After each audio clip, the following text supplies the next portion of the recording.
Oke teman-teman, jumpa lagi di channel Pendol Biomoto.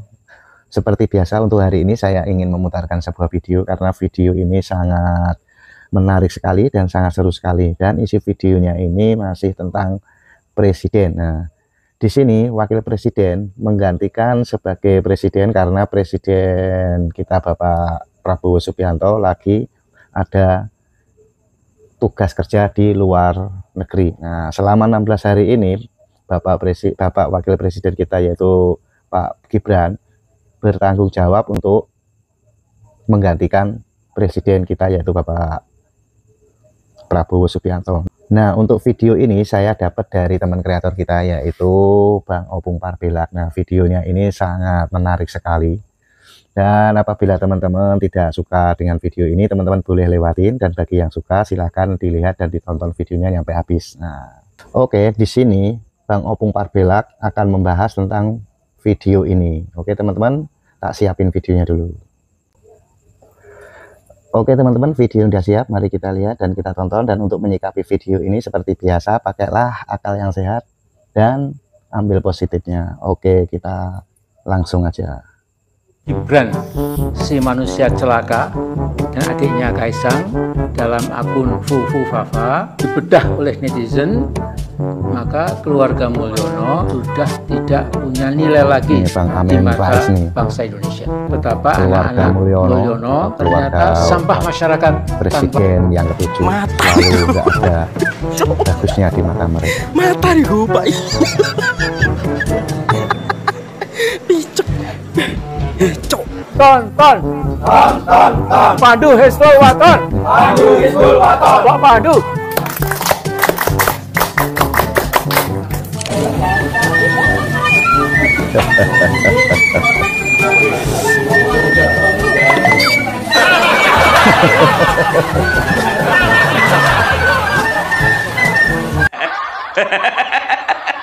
Nih, sekarang dengerin wis jelas toh, sopo sing sampah masyarakat video. yang sebenarnya? Yaitu yang sampah masyarakat sebenarnya yang pelangak-pelongo kuwi. Lagian ngopo to Mbah sampean iki dhewean kuwi? Pelangak-pelongo kaya tukang parkir. Ra duwe kanca to Mbah?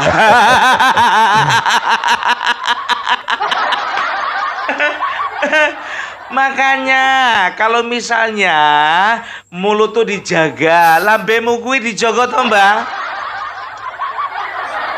Wasem lambemu kuwi bosok. Akhirnya apa? Yang kau lihat sekarang, semakin kau hina orang, semakin kau hina keluarga Bapak Jokowi, semakin dimuliakan derajatnya. Itu dia. Coba sekarang ya.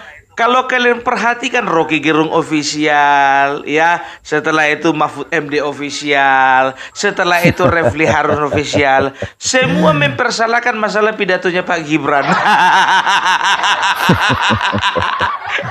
Yang dibilanglah pidatonya kayak satpam legend. yang datanglah bilang katanya pidatonya nggak berkualitas. Otak kalian itu nggak berkualitas. Kalian periksa Rocky Gerung official, setelah itu Refli Harun official, terus itu Mahfud MD official. Lalu mereka katakan, ya, ini kan Bapak Prabowo kan sedang kunjungan ke luar negeri, ya, kunjungan ke luar negeri selama bisa dikatakan 16 hari lah, ya. Dari tanggal 8 sampai 10 beliau itu ada di China. Setelah itu 11 sampai 12 beliau itu akan berangkat ke Amerika Serikat. Setelah itu beliau akan menuju Peru untuk KTT APEC. Setelah itu menuju ke Brazil untuk KTT G24, ya. Jadi bisa dikatakan memang padat, ya, bukan acara yang memang sembarangan acara. Jadi Rocky Gerung berpikir begini, ya. Bapak Prabowo tidak akan pernah, ya, Bapak Prabowo tidak akan pernah mempercayakan kabinet kepada Gibran Rakabuming Raka, ya. Sekarang begini, nggak usah kau framing gitu Pak Rocky, Yang namanya kabinet itu memang tanggung jawab presiden. Wakil itu wakil itu fungsinya hanya monitor, dan juga ketika kepala negara keluar negeri ataupun tidak sedang berada di tempat, maka ya akan ada porsi-porsi tertentu yang bisa digantikan oleh Bapak Wakil Presiden. Gitu, nggak usah kau framing bahwasanya Bapak Prabowo itu tidak mempercayakan seluruhnya. Siapapun presidennya tidak akan pernah mempercayakan seluruhnya, apalagi berbicara tentang keputusan-keputusan yang urgent kepada wakil presiden. Jangan kau bodoh-bodohi masyarakat. Nggak semua bisa kau bodohi, nggak semua. Jadi kalau contohnya mengambil keputusan, ya misalnya tentang kebijakan-kebijakan, setelah itu misalnya ada perjanjian kerjasama, itu nggak boleh, itu tetap harus presiden. Tapi kalau cuma sekedar datang memberikan pengarahan seperti kemarin, ya memberikan pidato atau kata sambutan di acara penutupan rapat koordinasi kepala daerah, kenapa enggak? Ya memang itu dia tugasnya. Setelah itu memonitor jalannya pembangunan, setelah itu memonitor ya jalannya kementerian, gitu loh ya. Jadi nggak bisa kau itu memframing seolah-olah kalau Bapak Prabowo tidak bisa mempercayakan segala sesuatunya kepada Gibran Rakabuming Raka. Memang nggak bisa. Siapapun presidennya tidak bisa mempercayakan segala sesuatunya kepada wakil. Sudah.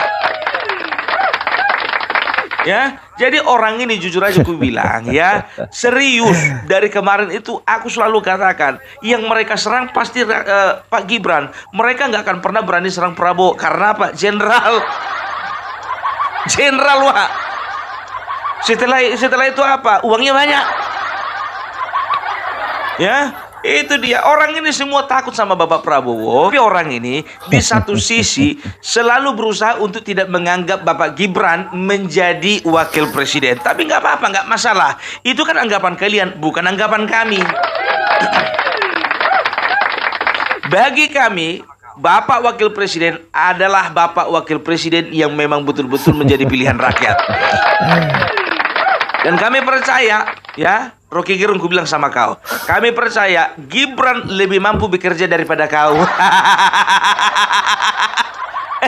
Kau kan omong doang. Kau itu adalah tipikal manusia yang bersembunyi di balik kata-kata. Kalau kau disuruh praktek nggak bisa. Nggak usah dulu kau disuruh jadi wakil presiden, nggak usah jadi kadus kepala dusun, belum tentu. Makanya ya orang ini selalu mempengaruhi masyarakat ya supaya membenci Gibran. Tapi ya untunglah, alhamdulillah, puji Tuhan, yang dipengaruhinya itu ya pendukung-pendukungnya dia. Gitu loh ya. Jadi kemarin itu Bapak Prabowo ketika akan berangkat ya, dia itu menunjukkan gestur bahwasannya dia itu menitipkan bangsa ini, menitipkan kabinet ini kepada Bapak Gibran Rakabuming Raka dengan cara apa? Dengan cara menepuk pundaknya. Dari situ kita bisa lihat Bapak Prabowo, perhatikan kalian, dalam beberapa kesempatan ketika dia itu memberikan sambutan atau memberikan salam kepada orang lain, kalau orang-orang biasa dia akan salam seperti biasa saja. Tapi kalau misalnya orang yang dia rasa spesial, ya gesturnya itu selalu memberikan pukulan kecil, ya, ke pundak atau ke lengannya. Kau udah pernah dipukul-pukul pundakmu sama Bapak Prabowo? Kepengen kau, Rocky? Itu dia. Jadi ku bilang sama kalian, Rocky Gerung, Mahfud MD Official, Refli Harun, dan Opung Parbelak, jujur aja aku bilang, itu sama semuanya. Semuanya berkarya di media sosial. Iya, cuman masalahnya yang mereka sampaikan itu hoax, yang Opung Parbelak katakan ini, ya untuk mematahkan hoax. Jadi begini, ya, Bapak Prabowo pergi ke luar negeri itu kan dalam rangka memang kunjungan kerja, ya kan, bukan pelesiran, ya. Jadi bukan seperti menteri-menteri yang terdahulu yang dibilang Bapak Prabowo, masa latihan pramuka aja ke luar negeri. Latihan pramuka ke luar negeri. Nah ya, makanya beliau itu membawa stafnya atau membawa orang-orang yang memang betul-betul ada kaitannya dengan kerjasama atau ada kaitannya dengan kunjungan kerja yang dilakukannya ke negara-negara tersebut. Ya kan begitu, ya kan? Jadi Bisa dikatakan beliau itu memang sebetul-betul seorang pemimpin yang menempatkan segala sesuatunya sesuai dengan kebutuhan. Ada kalian tengok di bawahnya Menteri Pertanian? Nggak ada. Ya, ada kalian tengok di bawahnya Menteri Hak Asasi Manusia Natalius Pigai? Nggak ada. Tapi yang di bawah itu seperti siapa namanya itu, Stella Christie, ya. Ya, dari sini kita bisa lihat bahwasanya mereka akan melakukan kunjungan seperti ke China, ya. Itu berarti ada kerjasama yang akan mereka lakukan, yang akan mereka diskusikan, kan begitu kan? Tapi ngomong-ngomong masalah China, kemarin ya manusia yang kutampilkan di awal tadi, yang main seruling tadi, dia itu pernah katakan bahwasanya Mulyono adalah manusia tak berguna. Dia adalah penjahat karena dia sudah menjual negara ini kepada Xi Jinping, Presiden Republik Cina, katanya begitu kan. Sekarang ku bilang dulu sama kau, Amin Rais, Bapak Prabowo sekarang sedang bertemu Xi Jinping. Sekarang coba aku mau dengar dulu kata-katamu bahwasanya Prabowo sedang menjual negara ini. Ayo, ayo, ayo. Busuk. Aku kalau jujur aja aku bilang, kalau dengar orang ini emosi terus bawaannya. Iya, jujur, bawaannya pengen ziarah aja. Maksudnya ziarah ke tempat lain, ya kan? Nggak tahu auranya gitu loh, gelap, auranya gelap.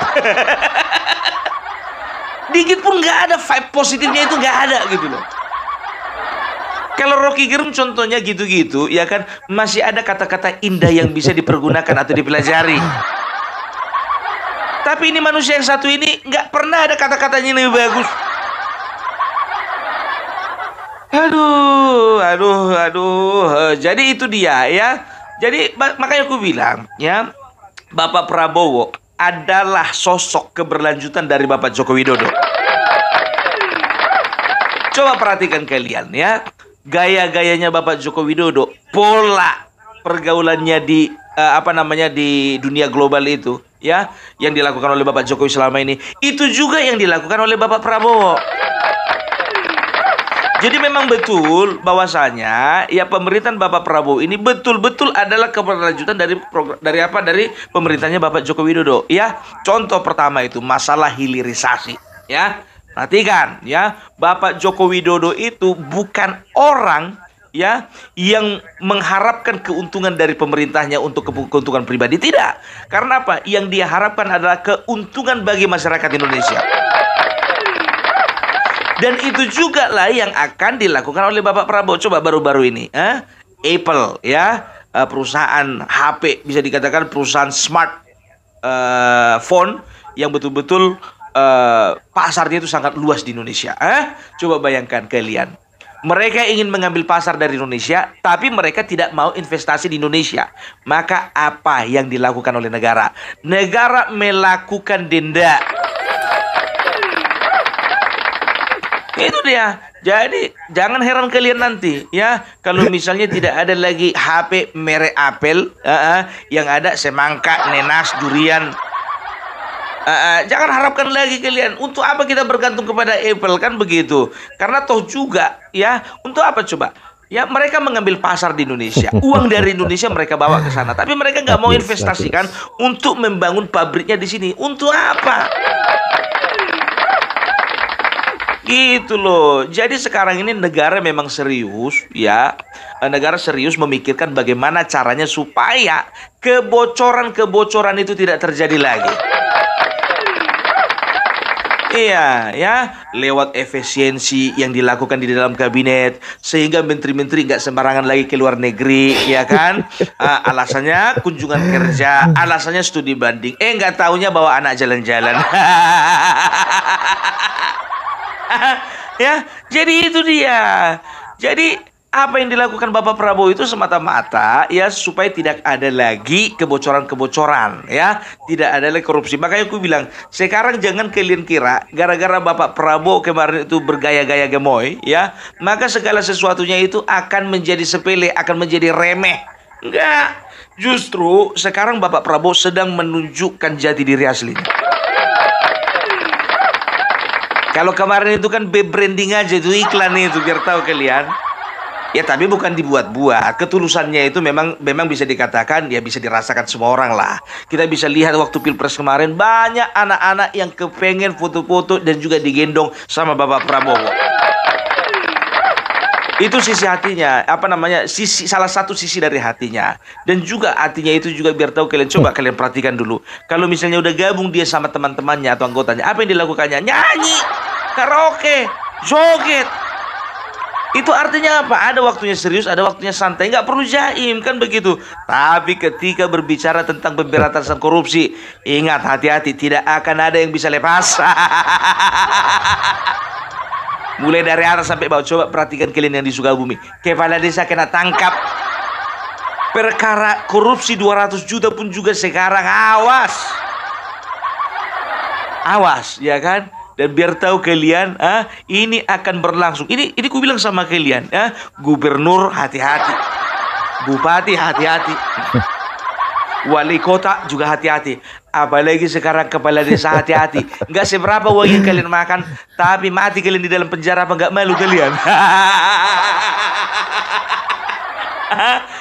Apalagi sekarang, legislatif juga begitu juga, anggota DPR, DPR pusat, DPRD tingkat 1, DPRD tingkat 2, semuanya harus hati-hati. Jangan main-main lagi kalian. Pokoknya kalian yang pernah melakukan korupsi dan gak pandai-pandai kalian membungkusnya, cepat kalian kena tangkap. Tunggu tanggal mainnya, tunggu panggilan dari kejaksaan.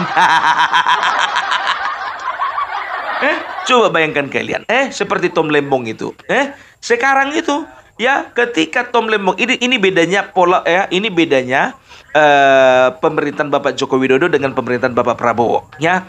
Kalau Tom Lembong ditangkap waktu zaman Bapak Joko Widodo, perhatikan kalian, nyinyir orang ini bakalan banyak. Ya, akan bersuara di media sosial gini segala macam, dibilanglah politisasi, dibilanglah kriminalisasi, dibilanglah macam-macam itu. Karena apa? Tom Lembong sendiri adalah pendukung dan juga donatur dari Anies Baswedan, ya. Tapi coba sekarang waktu zaman Prabowo, yang disalahkan siapa? Tetap Jokowi. Ditangkap di zamannya Bapak Prabowo, yang disalahkan Jokowi. Kan aneh kan? Makanya aku bilang orang ini nggak konsisten gitu loh, ya. Kalau memang Tom Lembong ditangkap di zaman Bapak Prabowo, protesnya Prabowo dong. Tapi orang itu nggak berani. Awas, ada Petrus. Apa Petrus itu ya? Aku kadang-kadang jujur aja ya, istilah-istilah di negara ini agak merasakan satu agama tertentu. Petrus itu salah satu murid Tuhan Yesus, dibilanglah penembak misterius. Masuk lagi murid Tuhan Yesus yang kedua, Markus, makelar kasus.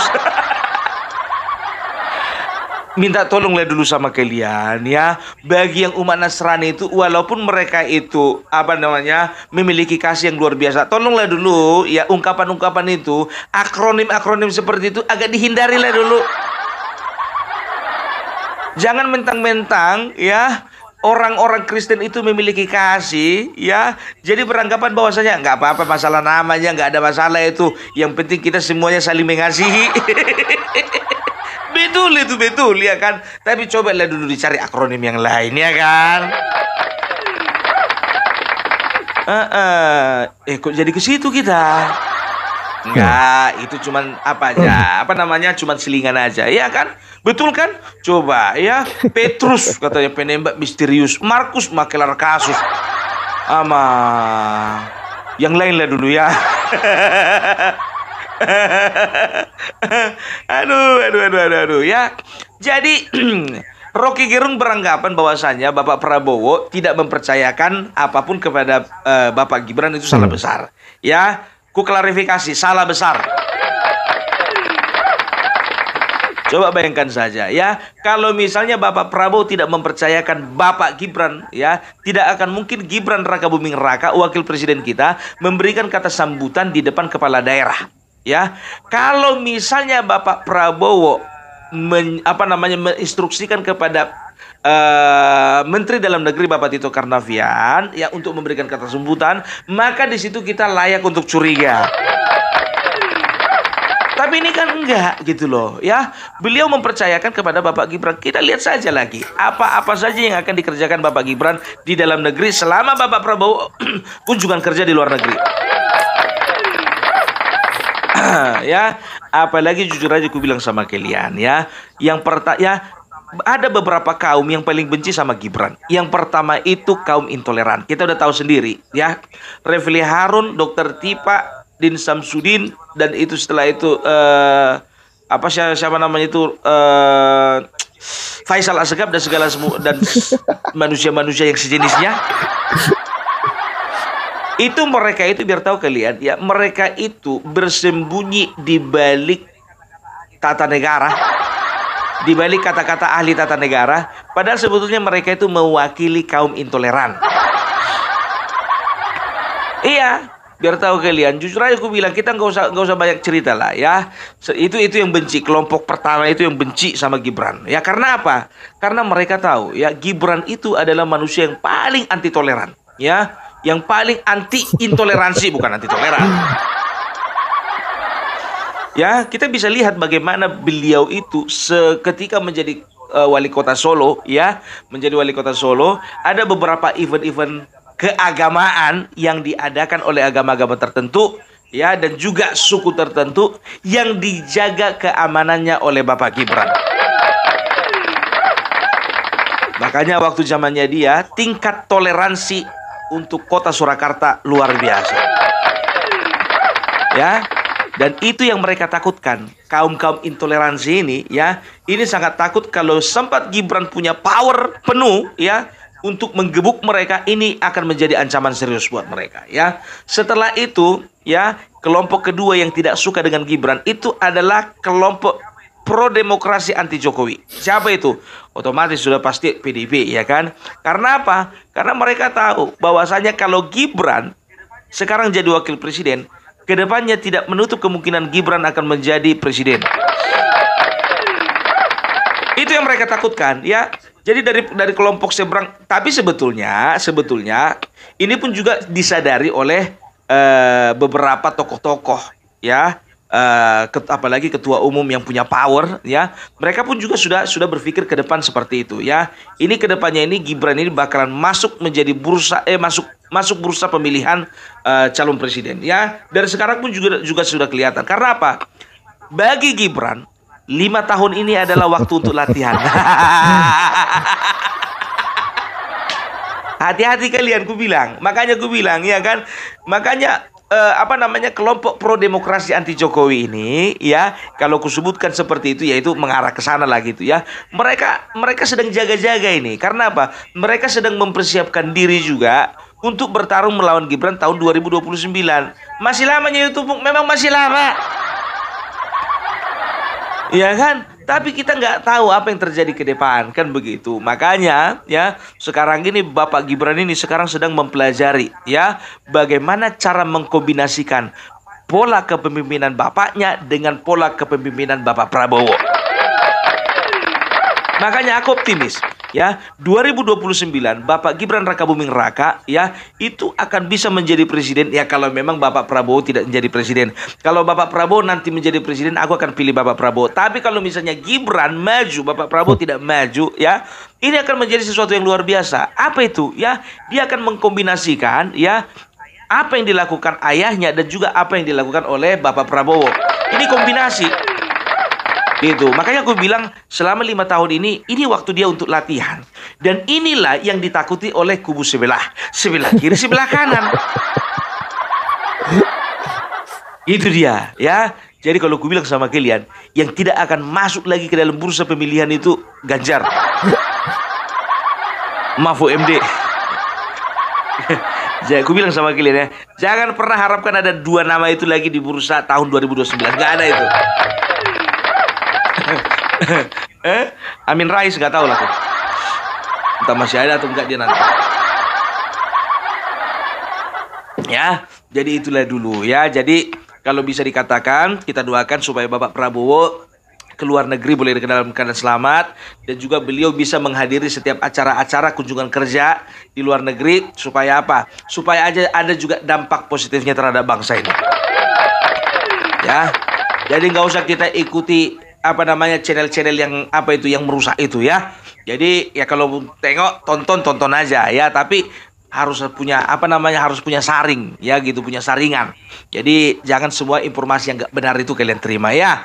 Jadi itu dulu dari Opung Parbelak. Salam NKRI harga mati. Oke, terima kasih teman-teman yang sudah menonton videonya. Gimana dengan isi videonya tadi tentang pembahasan Opung Parbelak tentang video ini? Nah, apabila teman-teman ada pendapat atau ada saran, silahkan komen di kolom komentar. Dan sampai jumpa di video selanjutnya. Sampai jumpa.